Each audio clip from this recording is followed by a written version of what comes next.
Good afternoon, Raymond. Good afternoon, Christine.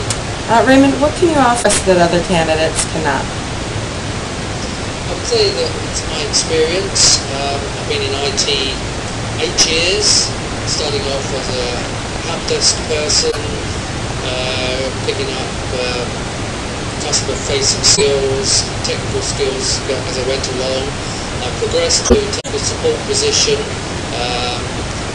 some 5 years ago now, and I've been working on a variety of equipment across different fields, from in terms of hardware, desktops, laptops, and servers, and also routers and switches. I've also had opportunities to configure and work with. Troubleshooting is another element that I've dealt with quite a lot, whether it be network or otherwise.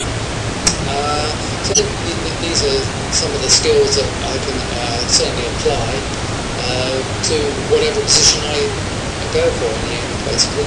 Definitely, that's great. And do you have any additional strengths you'd like to add? Additional strengths? Well, I guess it's my tenacity to actually get the problem resolved to a satisfactory solution, one that doesn't create a problem further down the line. So in other words, I'm not papering over the cracks. I just want to get a final solution. Also, another point to mention is not everything can be fixed by one person, so I'm always prepared to seek assistance, whether it's from a colleague or research the problem elsewhere. It's definitely, those are good strengths to have. And how successful would you say you've been so far? I've been successful. My previous job before the plant closed down was actually in manufacturing, working for a company called Samina. They made enclosures for the big companies such as IBM, Motorola, and my job there was with a manager to maintain and look after users, and there were 750 of them, plus the servers related to them, and the control equipment for the robotic brake presses we also looked after. And that involves wireless connections as well, quite a bit of variation in terms of wireless setups. Wow, that definitely sounds like you've been pretty successful.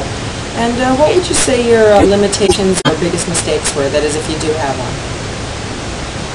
Always a difficult area to answer, especially as it's about yourself.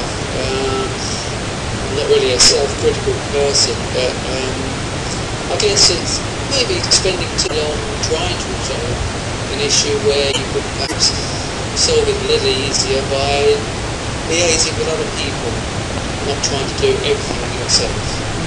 That's understandable, fair enough. How long would you say it would take for you to make a meaningful contribution to a firm?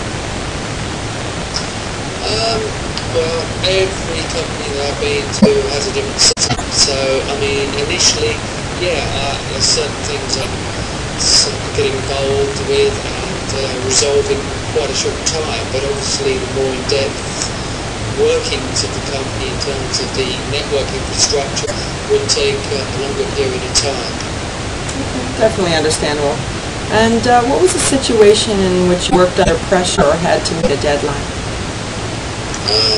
Under pressure, well, I suppose I can recollect one instance where we had one server controlling several robots, and this particular server had a tendency to fail on occasions, and the solution was simply to reboot it. Well, I've been called up when I've been covering the night time to the server up and going as quick as possible because production has ceased, and that's a major thing. So, you know, an hour's loss is a lot of revenue lost in the long term, so that was pressure. Oh, definitely. And you're able to obviously deal with that very well and meet the deadlines as well. Yeah. Last question, when would you be able to start? I'm going to be able to start within, well, next week if I had to. Okay, great. So pretty immediately. Yeah, pretty much immediately. Okay, great. Well, Raymond, I want to thank you very much for your time and good luck in your search.